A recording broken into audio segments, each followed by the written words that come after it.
Ever wonder what sets the winners apart from the losers? And what does it really mean to be a winner? My name is Federico, and I'm a young, successful entrepreneur passionate about sports, business, mindset, and real estate. If you are just like me and you want to crack the code to victory, then Winning Ways podcast is made for you.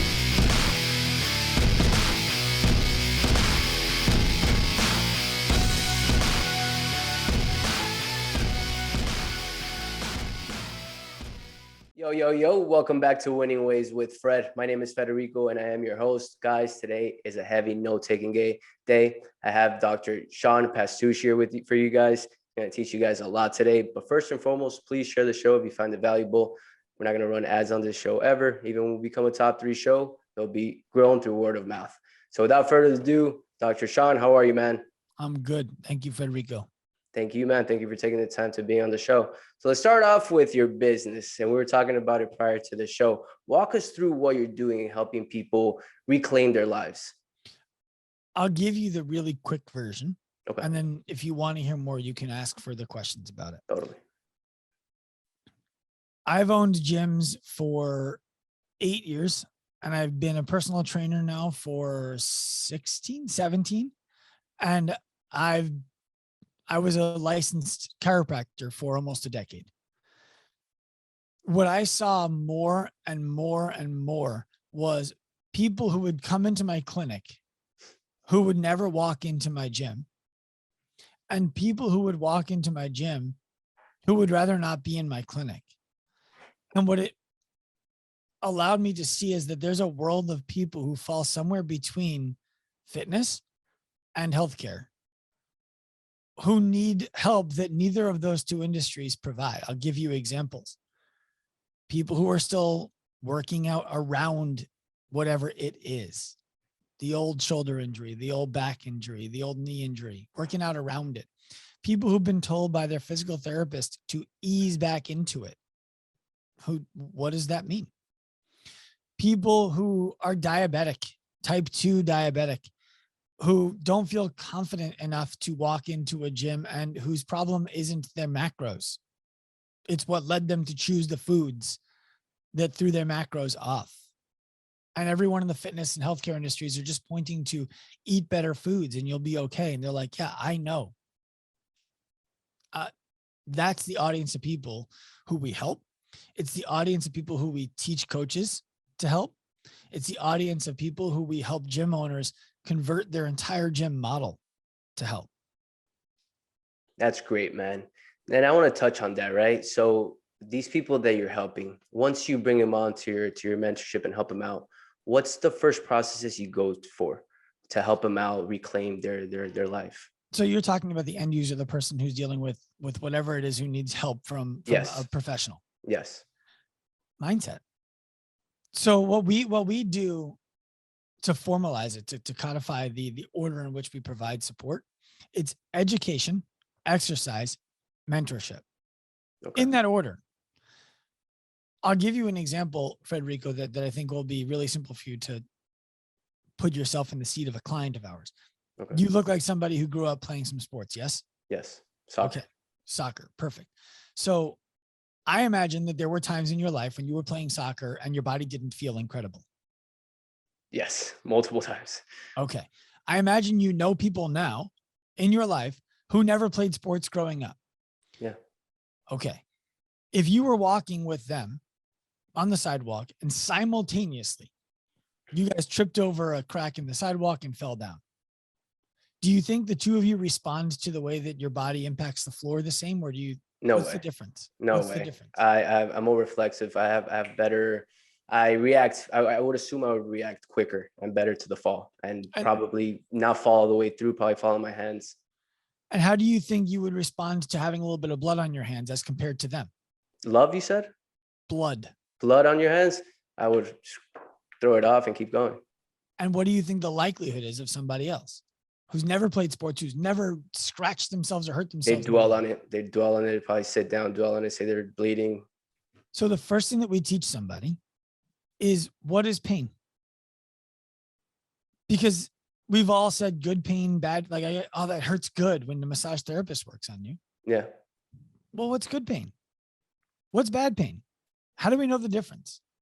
Because as soon as we can teach somebody what you just experienced was totally normal, what your body is doing is totally healthy. That's what we would expect. It's what we want to see. Anything other than that would be a problem. Yeah. Once the client has the certainty, oh, my hands are supposed to bleed a little bit when I fall on the floor like that. And it's okay that they're dirty and it's okay that my knee hurts right now. Yeah, that's a totally normal response. Yeah. Their level of fear around their discomfort drops through the floor. So I'll give you a really simple lesson that we give all of our clients. The first one, there are 4 different elements of pain, and they're all classified as pain for people. So we break them down into 4 different things. Insult. Insult is the subconscious intake of stimulus. Right now, you sit in that chair, Federico, you're comfortable.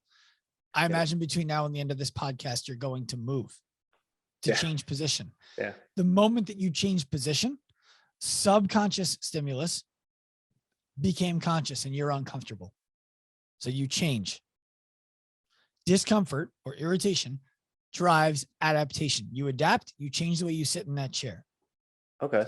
In the gym, you drive discomfort by lifting weights, by doing cardio, whatever it is. It's not comfortable to be in the gym. If it is, you're probably not going to drive any results, right? Yeah. Okay. So we need irritation to drive adaptation. But how do we differentiate irritation from pain? Because pain is the next on the list. Pain Great question. is a negative emotional response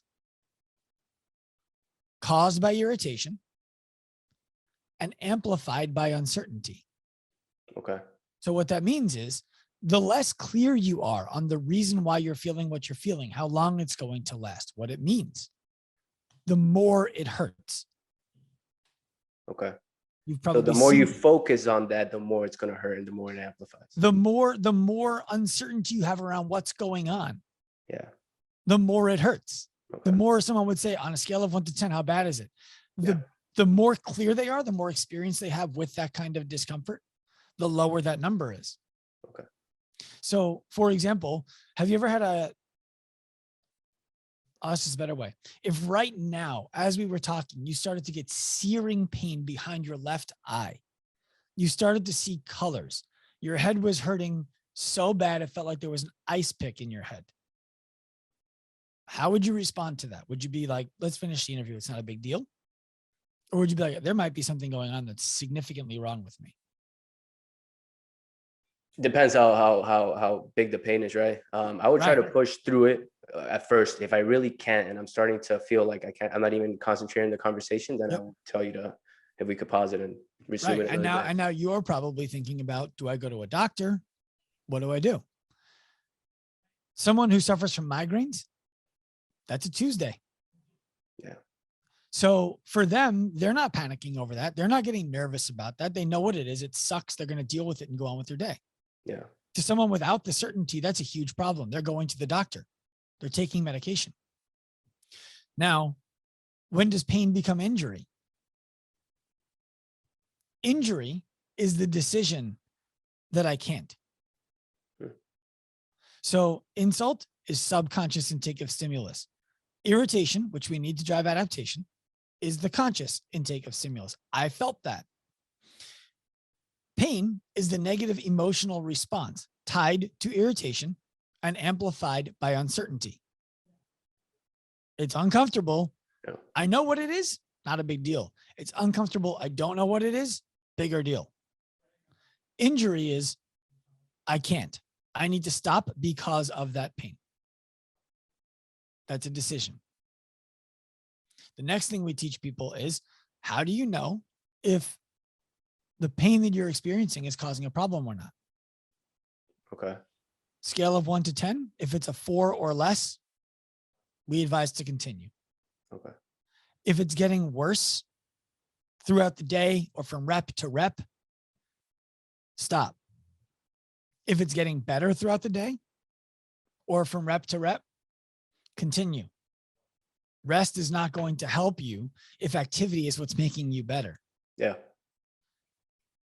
If, let's say, for example, you have shoulder pain that hurts as soon as you grab a weight, but goes away as soon as you put the weight down, great. Yeah. If you put the weight down and you still have shoulder pain, that's a problem. Stop. If 24 to 48 hours after you did something, you have focal pain, meaning I can point to it. It's right here. It still hurts right here. Not that like my whole chest and shoulder area is sore from working out. Yeah. Stop. If you don't have that, continue. That's the first lesson we take our clients through. And we do it in such a way that we actually discuss things that are going on in their life. So they're guiding the conversation. They're asking, oh, so this, when I experience this, that's okay. Yes, in fact, that's necessary. Wow. Okay. Now the thing that they've been avoiding for years, which was the thing that they needed to do in order to get better, is something that they stop avoiding and start getting improvement from. So the beginning is all about education. And right there, once they start noticing that, they're hooked. They're hooked because they see the progress, I assume. That we don't care if they get hooked. You know, the truth is, for us, they're hooked on self-improvement. Yeah. So yes, as soon so Federico, I firmly believe there are two things that must be true for anyone to take any action. Yeah. One is the result of that action must be worth the action, meaning they have to want the result. Yeah. And then number two, the action must be likely to yield the result. So for example, if I said to you, I want you to jump off the top of the Empire State Building, and as long as you land safely, I'm going to give you $10 million. You're like, well, Dr. Sean, I'm not going to land safely. So do I want $10 million? Do I want that reward? Absolutely. Yes. But I'm not jumping off the Empire State Building for something that I'm not going to live to see. Federico, I'll give you a parachute. Now it's a different question. Now you're gauging, okay, I'm scared. I've never jumped off a building with a parachute before. I think I'm going to be okay. There's $10 million. Might be worth it to find out. Some people would still say no. Federico, I'm going to have you jump with a parachute and a guide strapped to you who has made this jump 1,000 times. $10 million if you do it. How can we get somebody to the point where they feel so safe doing something that the reward that they would get for doing it is a no-brainer? Yeah. That's our goal. Yeah. This is great. And I want to say thank you for taking the time to explain it in such detail. It helps my audience. And it's a subject that you don't fully understand unless you read about it and study about it. I have, and I grasp it a little bit, but the examples make me understand it right away. So thank you for that. And this feels like a coaching call. So thank you. So perfect. You get them off basically the scarcity mindset. You make them face their fears and do what they've been avoiding to do. That's step one, right? So after that, what would be step two? You said education. Well, so education is ongoing. Okay. But once they get into exercise, which would be step two, we're making sure that they have the competence and the confidence to do the movements that we're asking them to do. So remember, the reason why we have to give them the education is if we said, okay, I want you to reach down to the ground now. And they did it and they're like, oh, that hurts. Yeah. I don't want to do that. If we didn't preload them with what is pain, how do you know if you should continue going? Yeah. We're not speaking the same language when they say it hurts. Because maybe they grew up playing sports and they've actually experienced real pain. Maybe they've lived their entire life in bubble wrap and they've never experienced real pain. Yeah. The worst thing that ever happened to you is the worst thing that ever happened to you. How do we identify if they should keep going or not? So we have to start with these are the rules. These are the parameters. So we're speaking the same language. Then we start asking them to do things. And doing things we do until they have enough competence, meaning they can do it properly without us providing them feedback. And confidence, meaning they don't have fear around doing it. Then we move on to something different. Got it. And when would you say that fear for them goes away? For our clients, Yes. 24 to 48 hours after their first experience doing the thing. Because they do the thing, Yeah. they feel the discomfort that they've always avoided. We assure them this is normal. In Okay. fact, this is necessary. Okay. They get through the workout and they say, okay, I survived that. But let's see how I feel in the morning. They go to bed, they wake up in the morning, they feel good. And they're like, okay, maybe this is working. Let's see if I still feel good at the end of the day today and when I wake up tomorrow. They wake up the next day, they feel good. And they're like, what are we doing today? It's a total flip of the switch. Yeah. Yeah. And I assume case by case is different and everybody's different. But has there been a point throughout that program or that you guys offer where someone just physically says, no, I can't pursue this any further. This is too much for me. And in that case, what would you guys do? Yeah, we've failed many times. Okay. There are some people who we fail because we believe that they can do more than they believe that they can do. And so we ask them to do more than they're comfortable doing early on, and we push it too far. Okay. What we do with those people, if we can maintain trust with them, is we just back down and move at a pace that they are more comfortable moving at. Okay. We communicate with them effectively to say, look, we believe you could have the results that you want faster. In order to do that, we would need to do these things. If you would rather get your results a little bit more gradually and have the peace of mind that you're going to be safe the whole time, we can go slower. Typically, they'll say, that's great.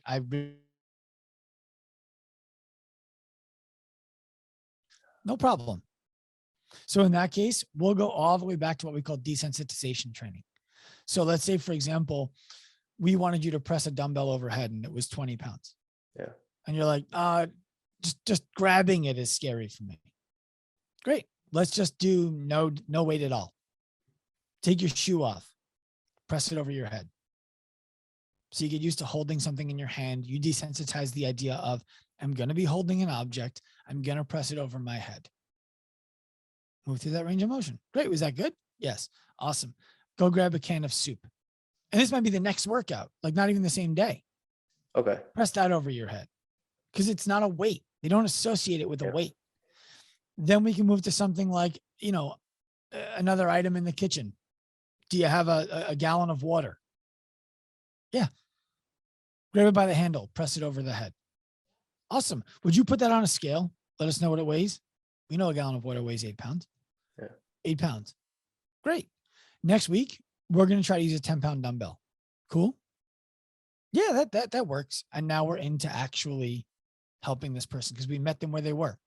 Yeah. Yeah. No, that's great, man. And it's smart too, right? Because not everybody's ready to go 100 miles per hour. Some need that guided step by step and let them feel safe, right? So that's awesome. And you mentioned it's perfect. So the education is all the way through. Then you start involving exercise and pushing them to levels that they've never experienced just yet. And then what's you said there was 3 steps to it, right? Mentorship. And then so the mentorship is going to be, have you ever worked with a mentor, Federico? Yes. Okay. What was your experience with that? I've had 2 and they've both been great. Honestly, this podcast wouldn't be happening if it wasn't for them. Well, so were there times when you worked with that mentor when you were mentally uncomfortable with something they were asking you to do, but you knew that it was something that you needed to do anyway? Majority of the time, yeah.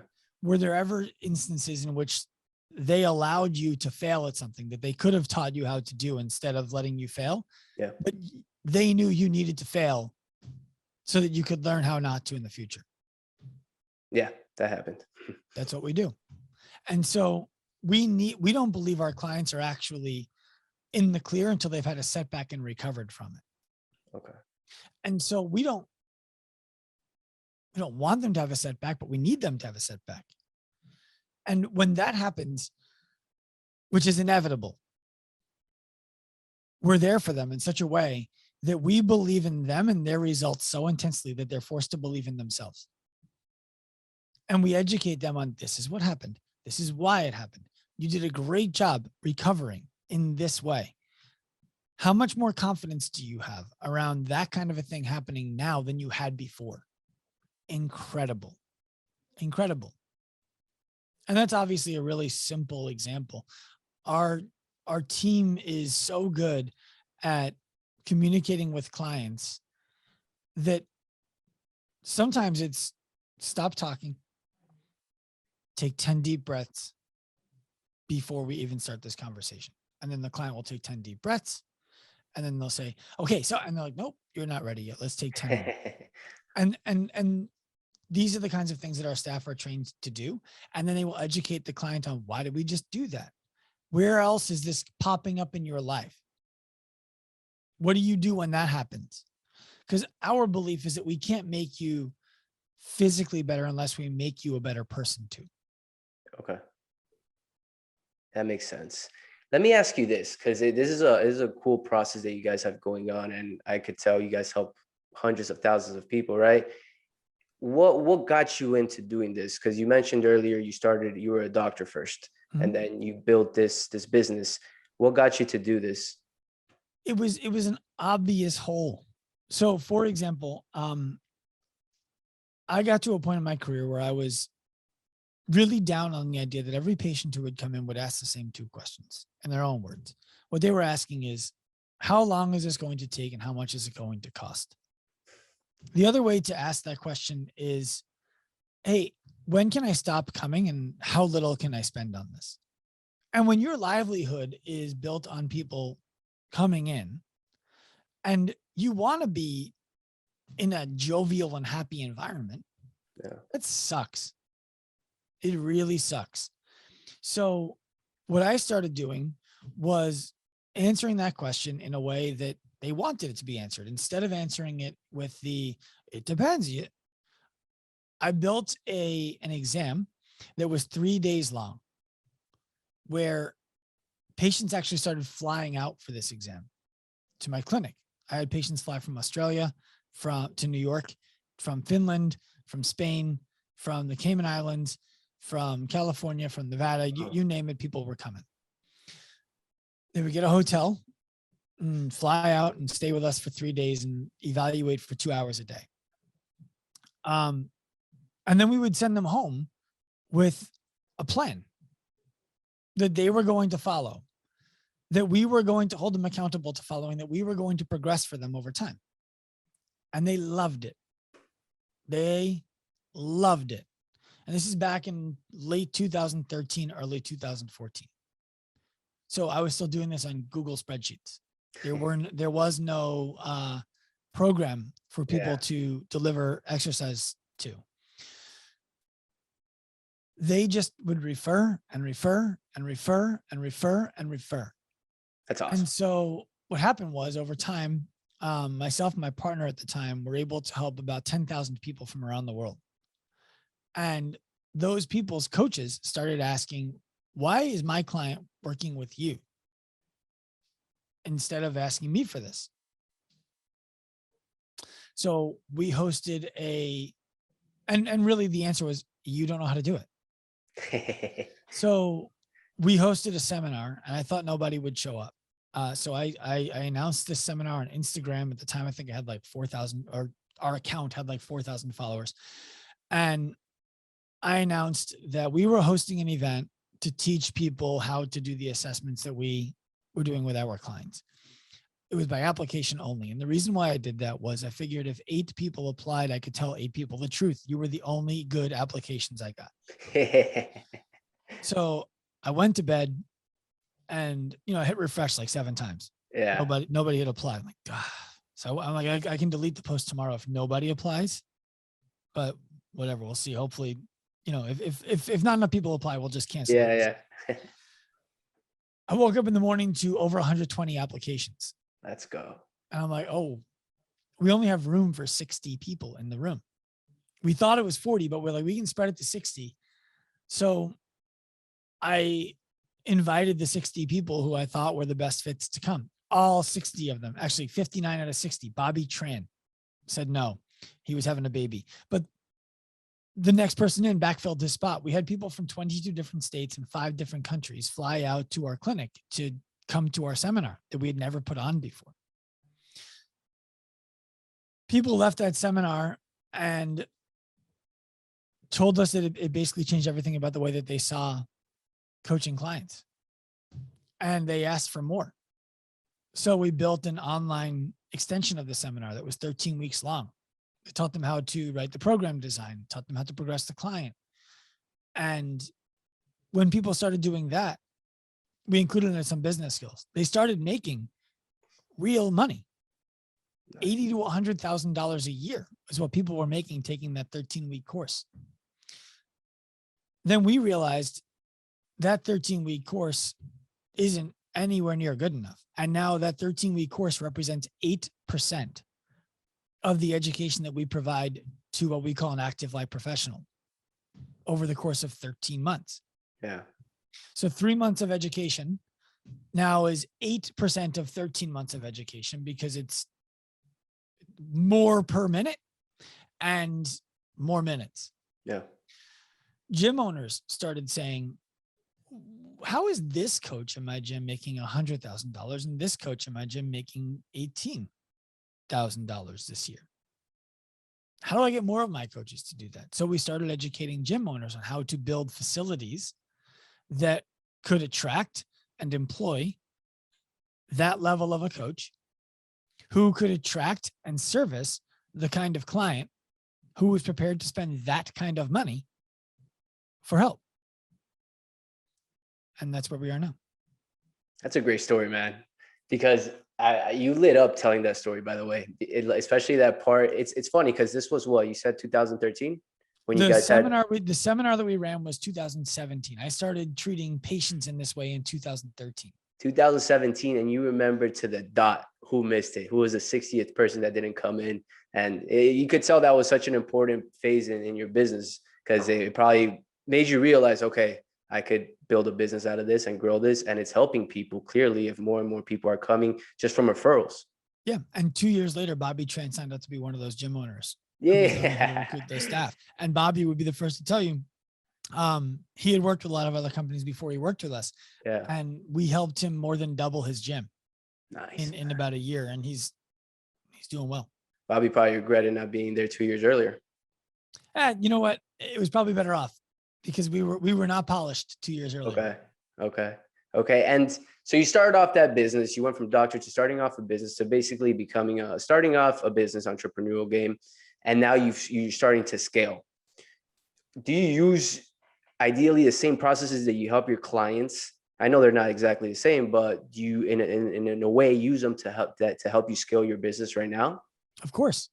I think it would be disingenuous for us to tell them, you do this, we're going to do that. Yeah. The only time that happens is when we're experimenting with something we're not sure is going to work. And when that's the case, we put our own neck on the line. Okay. And do it ourselves and prove that it works. We fail over and over and over again. And until we've gotten it right and done it successfully on 3 separate occasions with 3 different people in our company, that's when we tell our clients, okay, you can start doing this. So you prove it before you give it to your clients. Yes. That's great. So for example, I'll give you an example. We're opening our own brick and mortar space, our own flagship, about 100 yards from here at my office. And I didn't want to do marketing the way everybody else does marketing. I hate the way fitness businesses market. Okay. I didn't want to be, come lose 50 pounds, no. Yeah. So we tell our clients, people should join your business because they identify with your values. And so what we're doing is going to where our clients are. And I won't tell our clients to do this yet, but in our brick and mortar space, what we are doing is we're taking an approach where, first and foremost, we are putting on an event for the local school district, for the parents, the teachers, and the faculty, where we are educating the parents, the teachers, and the faculty on how to live a healthier life. Okay. A 3-hour event at the school, on school grounds, that the school is going to market on our behalf, absolutely free, $0 cost for people to come and do it with us. Then we're going to provide them with online support throughout the year. We even got the school to chip in childcare for parents to come so that there's no reason they can't make it. You're going to provide that online free? Yes. Okay. I see that as goodwill going out to the general public. Additionally, we found some local influencers, restaurant owners who could use our help, who have at the attention of our clients. So what we're doing is helping those restaurant owners go through life transformations to become evangelists of what it is that we do. And then we're going to them and we're saying, what is an appetizer that you would like to move more of that has low cost, high margin for you, but that people don't buy often enough? In one case, it's a deviled egg. In another case, it's gazpacho this time of year. So what we can do is we can say, okay, we're going to buy $1,000 worth of deviled eggs from this person and $1,000 worth of gazpacho from this person. And every single person who comes to the restaurant until our $1,000 of appetizers has been spent gets a sample serving of that appetizer. And when it comes out, they're also going to get a card that says this appetizer is a gift from our business partner, Active Life. You can look at the card and you can see what their core values are, what their mission and their vision are. And there's a QR code if you would like to contact them. Please enjoy. That's how we want to get in front of people. When we've seen that be successful, I will advise our clients to do the same. Yeah. Wow. I mean, guys, rewind a minute, re-listen to that, take notes and copy that. That's genius. Especially that last part where you're buying those appetizers, the people come in and you have a note saying that's from your partner. Because automatically, what are they going to do? They're going to Google you and try to find you on Instagram and then see what you do. You provide value and then potentially become a client. Mm-hmm. Wow, man. Wow. Awesome stuff, man. Thank you so much for taking the time to come on the show. Thank you so much for helping people out too, man. You're truly an example and motivational. Guys, give this guy a follow. Dr. Sean, what's your social media so my audience could give you a follow? At Dr. Sean Pastuch. Awesome. Yeah, and guys, this will be Drseanpastuch.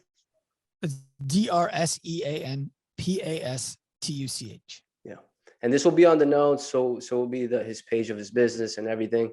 Dr. Sean, thank you so much for coming and looking forward to sharing this to everyone.